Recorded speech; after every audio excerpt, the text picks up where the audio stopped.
Hello, my brothers. Welcome to my review for Jujutsu Kaisen chapter 196, and this truly was a memorable one for Maki.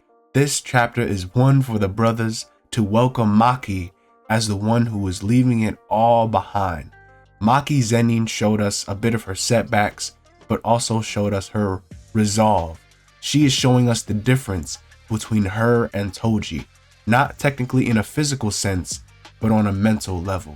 And now she is starting to open her mindset up. So this chapter we will look at the person Maki is becoming. We start off chapter 196 by entering a sumo match between Maki and Mio Rokujushi. And Mio has created his simple domain barrier unlike any we've seen.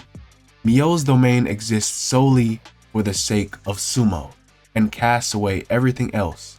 It's incredibly simple. But Maki initially responding to this is very hard-headed and she seems very fierce toward Mio. But Mio tells Maki to calm down, commenting that those muscles of hers are going slack.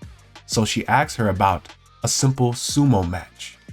Now Mio's domain is much different from a domain expansion or any simple domain we've seen. It's like a strange in-between with a barrier that has some sort of rule or effect and is non-lethal in itself.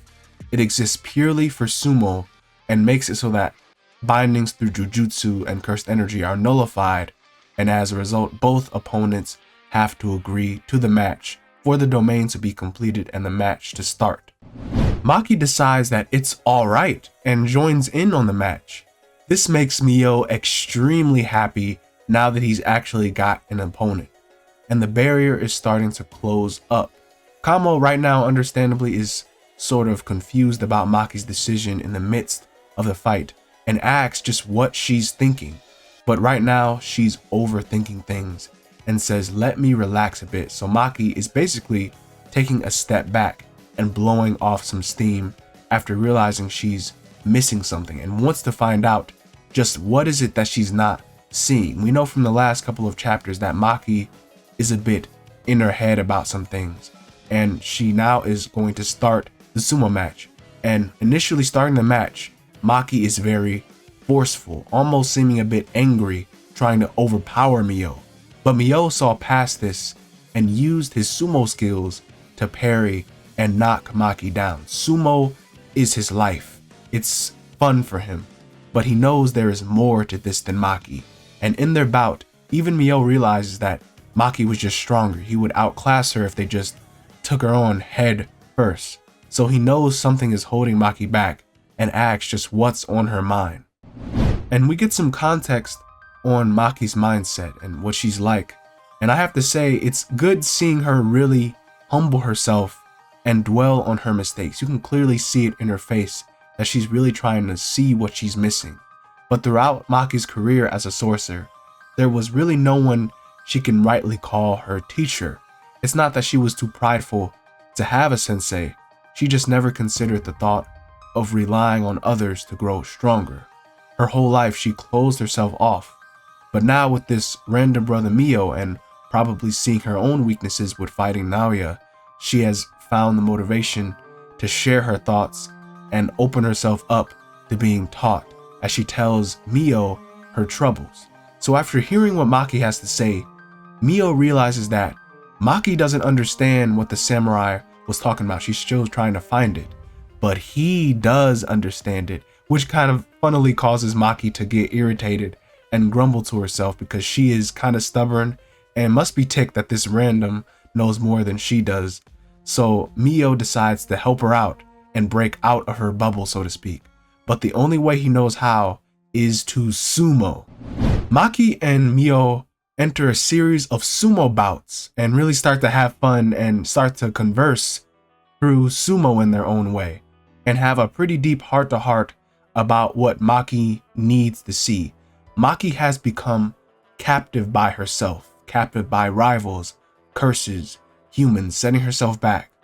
Maki rebuttals that it's the same way for sumo matches, but Mio responds that it's true, humans collide in sumo and versus bouts, but that is like communication for them.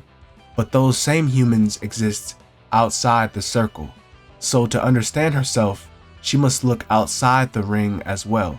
So this is a very obscure message, but it looks like Maki is like the sumo fighters limited to their gyoho ring. So she was very physically inclined, brute force like mindset. She was seeing only within the confines of her bubble, her ring, and she became limited in that way.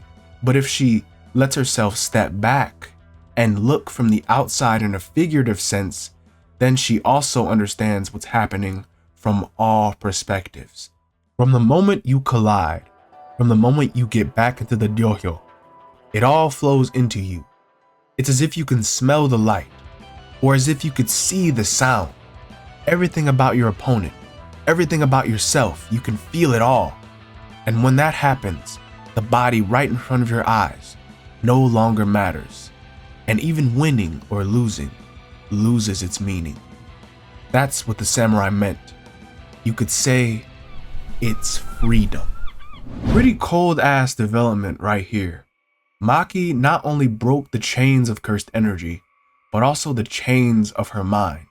Even the fan book mentions Maki's convoluted way of getting to Toji's level with brute force for compensation, but she needed to know what to cast aside.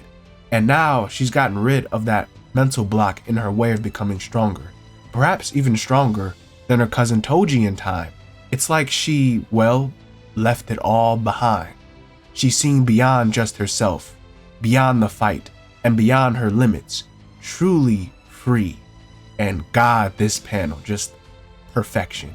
What do you mean by that? So all Maki has to do now is experience this phenomena with her body of steel as she goes to SUMO, and very quickly she learns the way, overcoming Mio. So the barrier is broken and Maki has come out changed yet again, feeling good, looking good, and becoming amazing.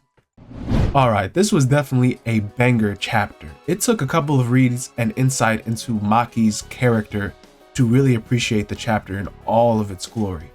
Everyone should now feel the difference in Maki's finesse and her power from her new perspective. I really like that there are things about Maki that she can improve upon. She always had a decent bit of stubbornness to her character that ultimately did make her strong and made her very independent, but it limited her growth when she had others in her corner willing to help her out and help her grow. She just wouldn't recognize that with her mindset. But when she did open herself up to Mio's guidance, she literally saw the world in a new light. Beautiful. I love how this is what makes Maki stronger. It's not a strength thing, it's a mental thing. She is starting to come into her own with finesse and power without limitation. I also think because Maki will reach a new level, Naya will kind of begrudgingly likely also ascend to new levels if Gege was to go that route. Naya is a very heady being, literally a curse living off of hatred and negativity. So if he truly has crossed to this side, he would probably transform into something again or start some new strategy, like a new applied technique, like maximum techniques, domains, extensions. This battle could really just pop the hell off when Maki is fully awakened and everyone chimes in. It's about to be awesome. You know, initially I believed Daido might have been a heavily restricted user like Maki and Toji, but considering the last two chapters and the quotes from Daido and Mio, this viewpoint doesn't necessarily even apply to Toji or Maki. Both Mio and Daido were calling game players, so they possess cursed energy. So Daido was likely a skilled, very skilled swordsman, but he was a non-sorcerer. And Mio probably was just a sorcerer who just likes sumo. It's very simple. But this awakening scene was extremely good and reminded me of Yuji's awakening by Todo explaining cursed energy and how we feel the world.